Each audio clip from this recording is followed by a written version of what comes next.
మీ స్నేహితునికి ఈ విషయం గురించి ఫోన్ చేసి చెప్పాను. ఆయన చాలా బాధపడ్డారు. హలో, ఎవరండి? సార్, నా పేరు రామండి. కృష్ణమూర్తి గారా మాట్లాడేది? మీరు మీ స్నేహితుడికి ఉత్తరం రాసి హైదరాబాద్ పంపించారు. ఆయన అడ్రస్ మరి మా ఇంటికి వచ్చారు సార్.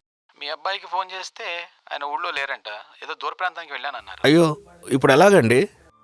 పర్లేదులే సార్, నేను చూసుకుంటాను. థ్యాంక్స్ బాబు, చాలా థ్యాంక్స్ బాబు. నేను దగ్గరుండి చూసుకుంటానని చెప్పిన తర్వాత ఆయన మనసు చాలా కుదుటపడింది. మీకు జరిగిన నష్టం ఎవ్వరూ తీర్చలేంది, కానీ నాకు చేతనైన సహాయం మాత్రం చేశాను. నాకు మాత్రం చాలా తృప్తిగా ఉందండి.